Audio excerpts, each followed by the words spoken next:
The 2020 corn crop is in the ground across the United States, with 95% of it emerged, according to USDA. But the warmer and drier weather reduced the crop's good to excellent rating by 4 points this week.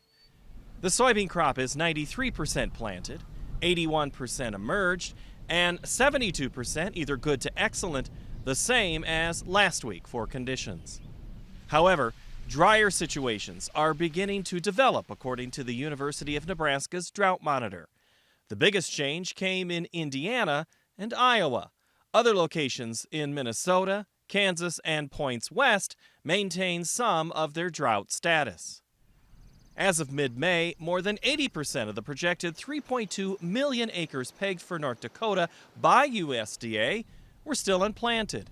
If realized, the Peace Garden state would have the 11th largest total number of corn acres in the U.S. Some fields in North Dakota are in need of rain, which is a challenging statement given the last 18 months. In 25 years of farming, this is the second time in my career I've combined corn in May and June before. Farmers in North Dakota have been battling Mother Nature for years. The seemingly never-ending cycle of rain, snow, and more rain has plagued producers since 2018. Quite a few counties in the eastern part of the state had a major snowstorm. We're talking 10 to 24 inches of snow. And that snow really set the soybean harvest back and corn harvest back, and it really created wet field conditions.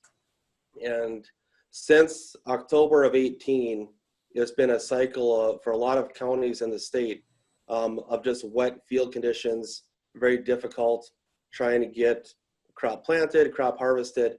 So it's been a struggle for a lot of producers.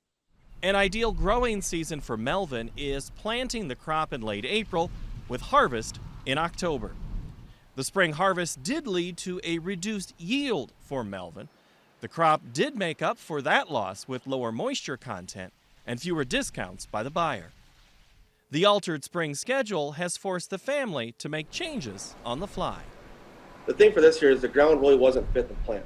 So we put a priority on harvesting corn on those days. Once we could get some ground dry enough and not mud the corn in, we tried to plant corn. And so it's just a balancing act of going back and forth and knowing that our motto this spring was if the plan wasn't changing, the plan wasn't working.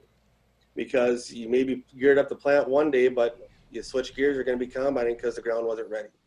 And it's all what Mother Nature allowed us to do this spring. We're at her complete mercy.